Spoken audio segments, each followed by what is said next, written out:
Welcome to Hollywood Riches to Rags, the channel that explores the true stories behind fame, fortune, and the moments that changed legendary careers forever. Madonna is one of the most influential artists in music history. For decades, she defined pop culture, broke records, and reinvented herself in ways no other artist could. But in 2019, her album Madame X marked a very different moment, one that divided fans, puzzled critics, and signaled a major turning point in her career. In this video, we're taking a closer look at what Madame X represented, how it performed, and why it became such a pivotal chapter in Madonna's legacy. If you enjoy thoughtful deep dives into celebrity careers, music history, and the cost of staying on top, make sure to like this video, share it with other music fans, and subscribe to Hollywood Riches to Rags for more stories just like this. Madonna is one of the most influential and successful pop artists in music history. For more than 4 decades, she dominated charts, shaped pop culture, and reinvented herself in ways no other artist had managed before. From Like a Virgin to Vogue, Ray of Light, and Confessions on a Dance Floor, Madonna wasn't just following trends, she was creating them. But in 2019, Madonna released an album that felt very different from anything she had done before. It wasn't designed for radio dominance or mass appeal. Instead, it arrived quietly, divided opinion, and marked what many fans and critics now see as a turning point in her career. That album was called Madame X. To understand why Madame X mattered so much, it helps to understand the scale of Madonna's earlier success. At her peak, Madonna regularly sold millions of albums worldwide. She delivered multiple #1 records, stadium tours, and era-defining hits. Her ability to adapt to new sounds and new audiences made her seem almost untouchable in the music industry. For decades, Madonna thrived in an industry built around physical album sales, radio airplay, and music television. Reinvention worked because the system rewarded bold artistic shifts. When Madonna changed her image or sound, the world paid attention. But by the late 2000s, the music industry had changed completely. Streaming had replaced album sales as the primary way people consumed music. Social media platforms and short-form video apps now dictated which songs became hits. Younger audiences gravitated toward viral moments rather than full albums. Even established artists found it harder to dominate in the way they once had. Into this environment came Madame X. Released in June 2019, Madame X was Madonna's 14th studio album.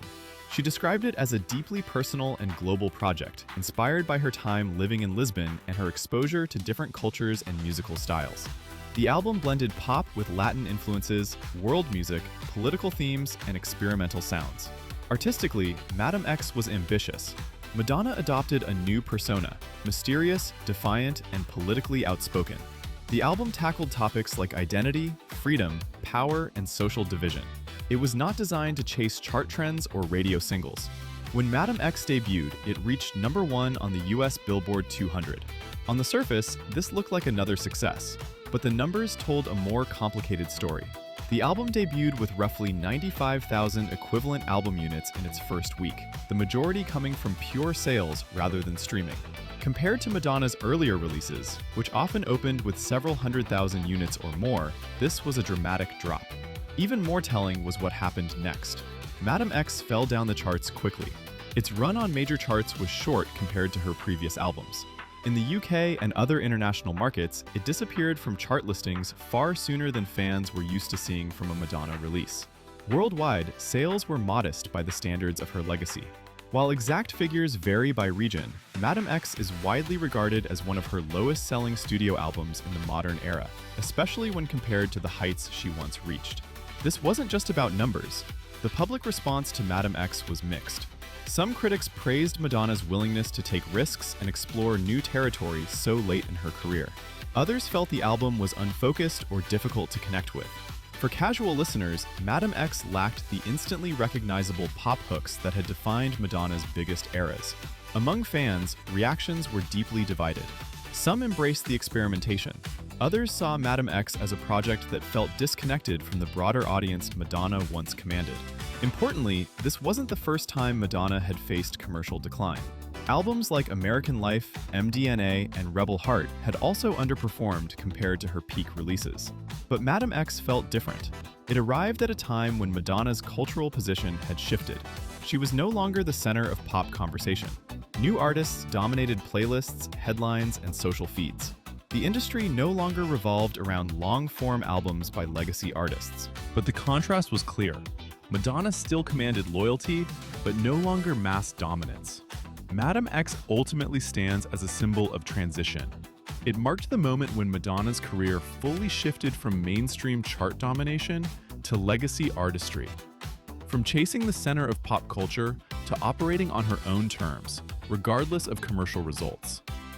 This doesn't erase her impact.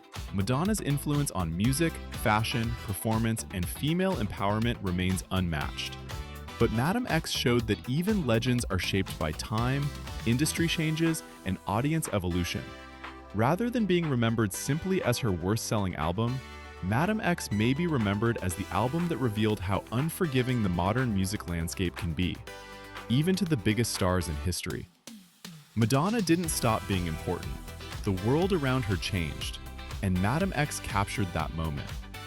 However, Madonna is releasing Confessions on a Dance Floor Part 2, a sequel to her iconic 2005 dance album, in 2026, marking her return to Warner Records and reuniting with producer Stuart Price to recapture the original's club sound, with the album announced via social media in late 2025.